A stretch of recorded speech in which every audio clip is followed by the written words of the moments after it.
나이가 이제 4학년을 넘어서서 5학년이 되니까요, 인생에 대해서 더 멀리 생각해보는 시간들을 가끔 갖습니다. 남들이 부러워하는 그런 인생을 사는 것도 참 의미가 있겠지만, 나중에 성도들이나 다른 사람들이 나를 고마워하는 사람으로 살아가야 되겠다, 다시 말하면 더 덕을 베풀면서 살아야 되겠다, 이런 마음들이 1살, 2살 나이가 들어가면서 절실하게 생기게 됩니다. 우리 이웃에 조선시대 400년 동안 9대의 진사와 12대의 만석군을 배출한 경주 최부잣집, 잘 아실 것입니다. 그 집안이 그 집안 되게 만든 6가지 교훈이 있는데 한번 들어보세요. 과거를 보되 진사 이상의 벼슬은 하지 마라. 왜요? 권력 투쟁에 휩쓸릴 수 있기 때문에 진사 이상의 벼슬 하지 마라. 만석 이상의 재산은 사회에 환원하라. 흉년기에는 땅을 늘리지 마라. 과객을 후하게 대접하라. 주변 백리 안에 굶어 죽는 사람이 없게 하라. 시집 온 며느리는 3년간 무명 옷을 입어라. 이 교훈들을 살펴보면 한마디로 말하면 뭐냐? 덕이 있는 부자, 덕스러운 부자 되라는 소린 거예요. 덕을 베푸니까 400년 넘도록 이 집안이 부도 누리지만 존경도 받는 그러한 명문가가 되었다는 사실이죠. 이제는 기업도 장사만 잘하고 돈만 많이 번다고 해가지고 생존할 수 있는 시대가 아닙니다. 소비자, 다시 말하면 그 시대의 백성들의 마음을 얻어야 됩니다. 공감, 지지, 사랑을 받아야 돼요. 미국 경영학계에 과거의 경영의 이념이 뭐였느냐 하면은 좋은 기업에서 위대한 기업으로. 그런데 이제 이 트렌드가 바뀌어졌습니다. 위대한 기업에서 더 나아가야 되는데 그게 뭐냐? 사랑받는 기업으로. 이제는 기업조차 함께 나누고 또 존경과 지지를 받고 다 같이 성장하고 이웃들을 돌보는 그러한 신경영 이념을 추구하는, 사회적 책임을 추구하는 기업들이 오랫동안 지속받으면서 살아남는 기업이 될 것이라고 그렇게 예견하고 있는 겁니다. 여러분, 위대한 사람이 되는 것 귀한 일이지만 사랑받는 사람이 되는 것, 또 남들이 부러워하는 사람 되는 것 귀하지만 고맙게 여기는 사람이 되는 것, 이것이 앞으로의 중요한 화두가 되지 않겠나, 이런 생각을 해봅니다.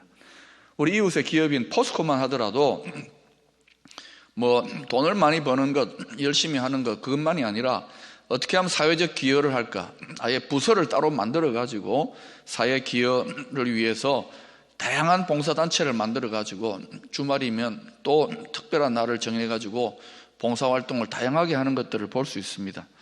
우리 기쁨의 복지재단하고도 노인 복지 분야, 장애인 복지, 사회 소외계층 기부하는 일에 오래전부터 꾸준하게 협력을 해오고 있어요.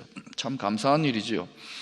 이제 교회도 남들이 부러워할 만한 교회 되는 것, 크고 위대한 교회 되는 것, 그거 좋은 일이지만 그것만으로 부족하다 이거예요. 이제는 어떤 교회가 되어야 되느냐? 존경받는 교회로 나아가야 될 것이고, 덕을 베풀므로 말미암아 고마워하는, 참 고마운 교회다, 이렇게 자리매김하게 될 때 이 교회는 계속해서 하나님께서 축복하시고 잘 될 줄로 믿습니다. 이렇게 덕을 실천하는 개인이나 공동체가 장기적인 의미에서 잘 되는 이유가 뭘 것 같습니까? 나누고 베풀면 빼앗길 것 같은데 아니에요. 하나님의 말씀에 보니까 잠언 11장 24절 25절에 이런 말씀이 나옵니다. 여러분이 한번 읽어보실까요? 시작.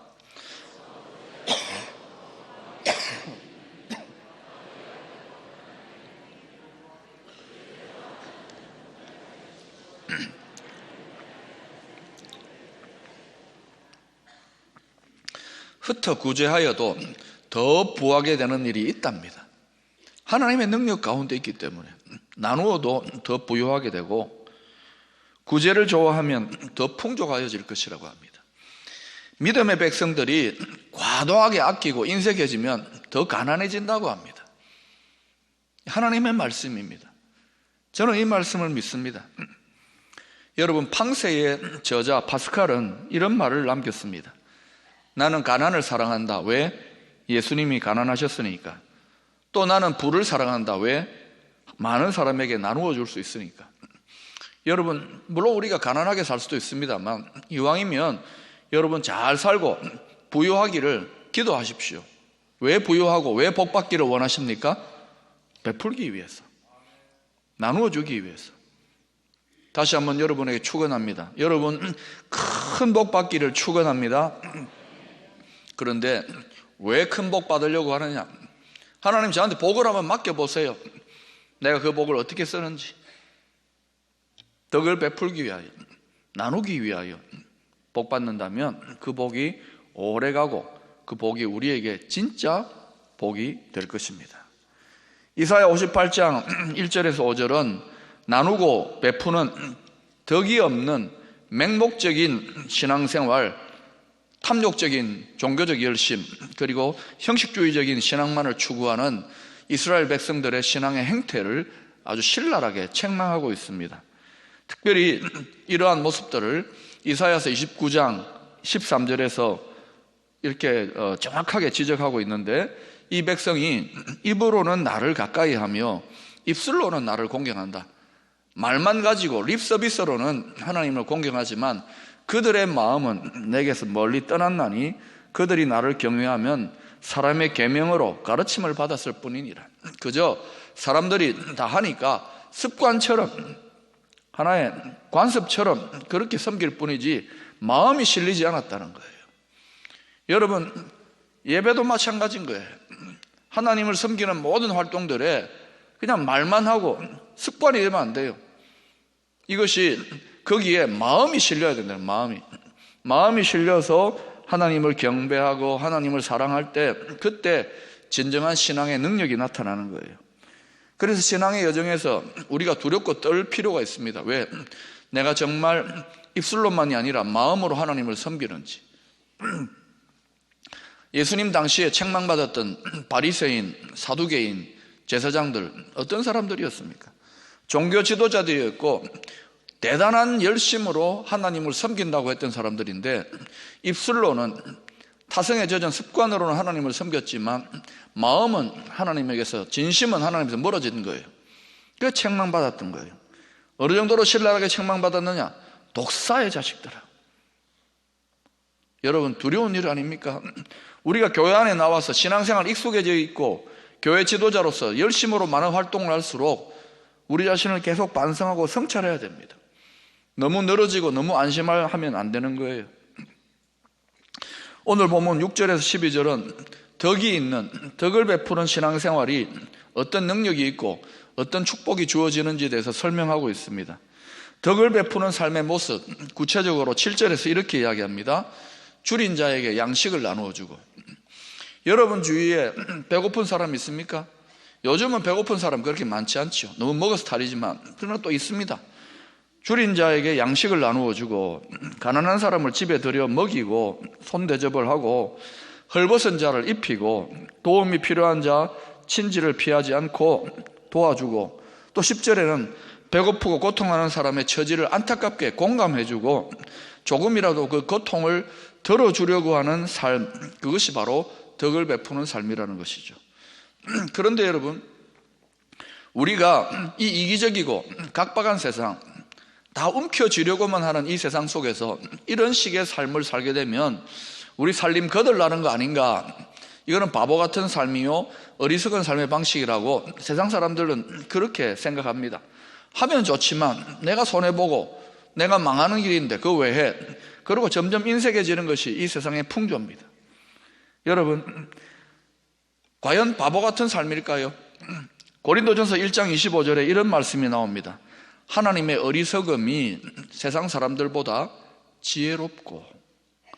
하나님의 어리석은 바보 같은 권면이지만 여기에 우리를 진정으로 풍요롭게 만들어주는 그러한 하나님의 지혜가 숨어 있다는 거예요. 헛똑똑이란 말이 있죠. 과도히 아끼고 움켜진다고 해서 그래서 살림살이 좀 나아지셨습니까? 아니거든요. 특별히 믿는 자는 과도히 아끼고 인색해진다는 것은 하나님의 말씀을 믿지 않는다는 증거가 되는 거예요. 세르반테스라는 분이 이런 말을 했습니다. 희극에서 가장 어려운 배역은 바보이다. 그리고 그 역을 맡은 배우는 결코 바보가 아니다. 가장 어려운 역이 바보 연기랍니다. 예?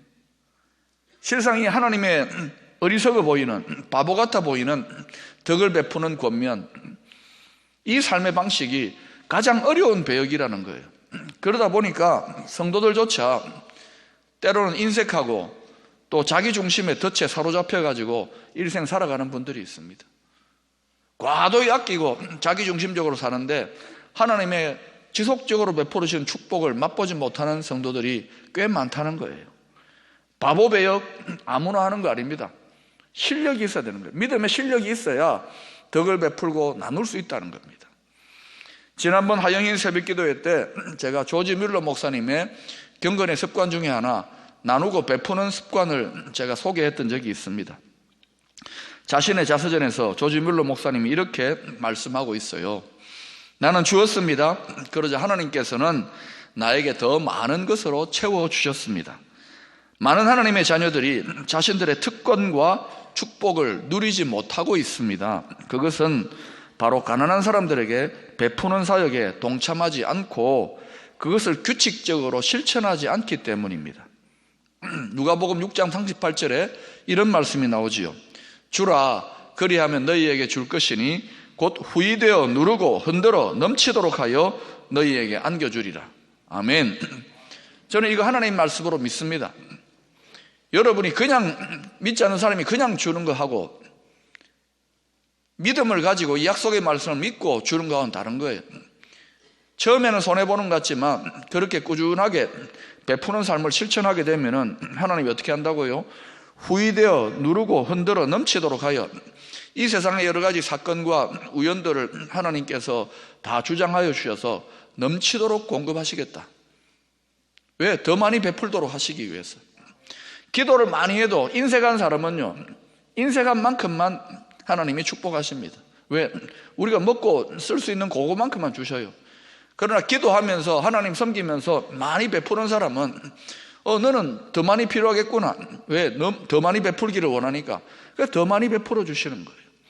하나님이 형통케 하시고 더 많이 베풀어 주시는 원리들을 잘 기억하시기를 바랍니다. 저는 기쁨의 교회 하나님 더 많이 베풀어 주세요라고 기도합니다. 목적은 뭡니까? 잘 먹고 잘 살기 위해서 아니에요. 우리의 필요도 채우지만 더 많이 베풀고자, 더 많이 흘려보내고자, 진심입니다. 그래서 제가 그런 기도를 자주 드려요. 하나님, 진짜 우리 한번 맡겨줘 보세요. 우리가 어떻게 그 축복을 사용하는지. 특별히 교회 지도자들, 우리에게 하나님께서 넘쳐나게 모든 필요를 풍족하게 채워주시면 어떻게 해야 될지를 하나님 앞에 바르게 결단할 수 있게 되기를 축원합니다. 베드로후서 1장 5절에 신앙 과정의 성장에서 우리에게 필요한 것을 이렇게 이야기합니다. 믿음의 덕의 지식을. 이제는 그냥 믿습니다, 이것만 갖고 안 된다는 거예요. 덕이 있는 믿음, 덕스러운 믿음이 필요한 거예요. 믿음의 덕스러운 믿음을 기르기 위한 이 사실에 대해서 여러분 마음에 깊이 새겨 놓아야 돼요. 이런 방향으로 우리 믿음이 성장해야 될 줄로 믿습니다. 오늘 추수감사주일입니다. 그저 우리 감사합니다 하고 우리 교회 안에서만 감사합니다 하고 끝나서는 안 된다는 것이죠. 우리가 이 감사를 넘어서서 다른 사람들에게 고마운 교회, 고마운 성도로 기억될 수 있는 그런 베푸는 삶, 덕 있는 성도의 삶을 이 지역사회에서 살아야 되겠다는 결단이 필요한 것입니다. 그런데도 왜 우리가 나누고 베푸는 삶을 적극적으로 살지 못할까요? 그것은 내 안에 감사가 고갈되고 감사가 메말라 버렸기 때문은 아닐까요? 하나님의 촉촉한 은혜의 생명수가 풍성하게 흐르지 못하고 메말라 버렸기 때문에, 곤고하기 때문에, 내 코가 석잔데 물질적인 의미만 아닌 거예요. 아무리 물질이 많으면 뭐합니까? 마음이 빈곤한데. 그러니까 베풀지를 못하는 거예요. 전광 목사님이 쓴 평생감사라는 책에 보면 이런 말이 있습니다. 사람에게 가장 큰 저주는 목마름이 아니라 감사하는 마음이 생기지 않는 메마름이다, 이렇게 이야기합니다. 감사하는 마음이 생기지 않는 메마름. 여러분 마음이 메마르고 곤고한 분이 있습니까? 곰곰이 생각해 보세요. 여러 가지 이유 중에 하나, 감사가 없는 거예요. 감사를 회복해야 됩니다. 우리가 감사를 따라 나누고 베풀 때 거기에 천국의 능력이 임해요. 천국의 능력은 어떨 때 임합니까? 만복의 근원이 되시는 하나님이 함께 하시고 역사하는 자리가 때문에 그래요. 여러분, 오늘 본문에도 우리가 진정성이 담긴 나눔과 덕을 베푸는 삶을 살게 되면 어떤 복이 임하는지 소개하고 있습니다. 들어보시기 바랍니다. 하나님의 영광이 계속 비추일 것이라고 약속하고 있습니다. 그리고 치유가 급속할 거래요. 몸이 아픈 분들이 있습니까? 그러면 그런 분들은 자신의 치유를 위해서라도 가난하고 힘든 사람들에게 많이 베풀어 보세요. 그러면 치유가 급속할 것이고, 또 기도 응답이 잘 안 되는 분이 있습니까? 아무리 기도 많이 해도 자기만을 위해서 기도하기 때문에 그런 거예요. 풍성한 기도 응답이 있을 것이고, 메마른 곳에서도 영원히 만족하게 될 것이고, 강건하게 될 것이고, 물된 동산, 물이 끊어지지 않은 샘 같을 것이고, 선한 영향력을 발휘함으로 무너진 데를 회복해야 하는 그런 축복의 통로가 될 것을 약속하고 있습니다. 여러분, 덕을 베푸는 삶에 따라오는 축복들이 한두 가지가 아니라 그냥 축복의 꾸러미가 넝쿨째 들어오는 이런 축복들이 약속되고 있다는 거예요. 진정한 덕이 있는 믿음의 사람이 가는 곳마다 하나님이 함께 하시기 때문에, 만복의 근원이시지 않습니까? 그 하나님이 함께 하시기 때문에 능력과 축복이 계속 나타나는 거예요. 여러분, 이런 찬양 한번 들어보신 적이 있을 겁니다. 사랑의 나눔 있는 곳에 하나님께서 계시도다. 한번 따라해 볼까요? 사랑의 나눔 있는 곳에 하나님께서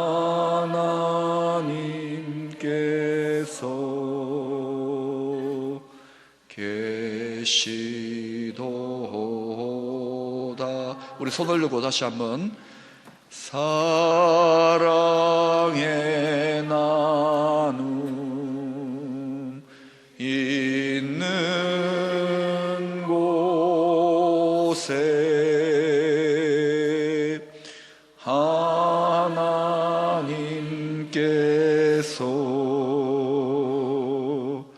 계시도다.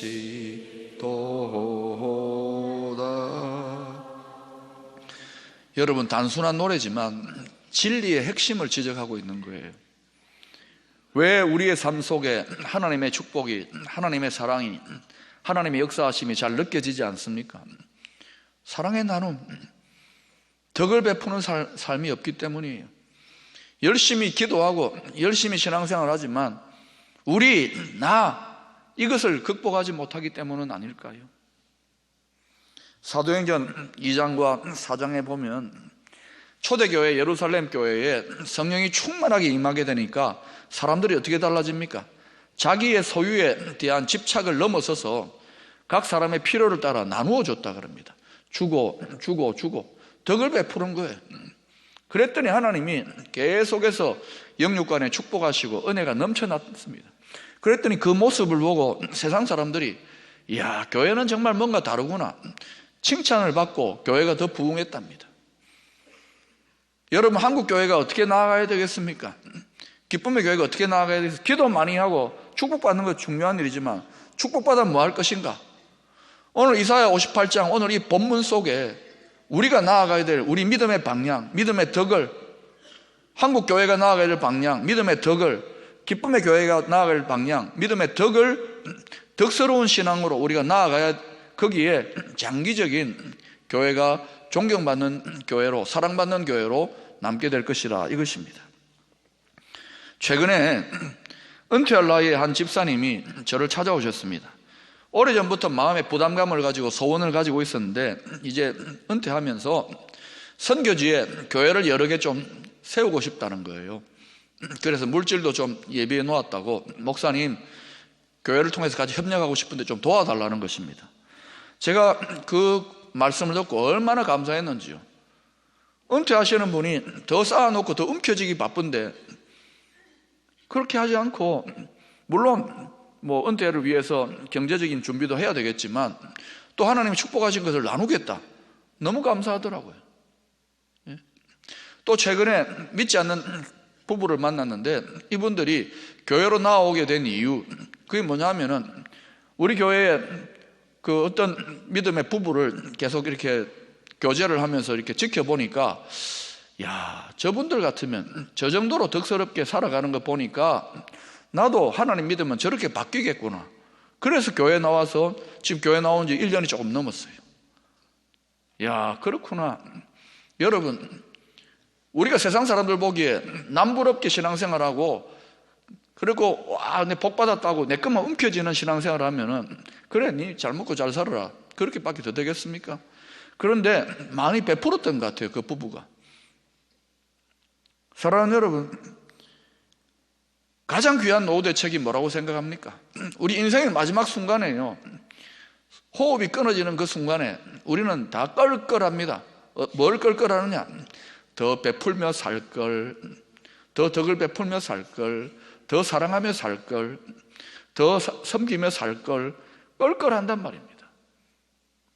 여러분, 지금 우리가 마지막 자리에 가가지고 지금 오늘 이 현주소를 바라보면서 그래도 우리에게 건강이 있고 물질이 있고 시간이 있을 때 작은 것이지만 베풀며 살기를 축원합니다. 후회함이 없는 거예요. 빙점의 작가 미우라 아야코가 이런 말을 했습니다. 재밌는 말입니다. 들어보세요. 일생을 바친 다음에 남는 것은 우리가 모은 재산이 아니라 우리가 남에게 준 것이다. 재미있는 일이야, 악착스레 모은 돈이나 재산은 그 누구의 마음에도 남지 않지만 숨은 도움, 진실한 충고, 따뜻한 격려의 말 같은 것은 언제나 남게 되니 말이야.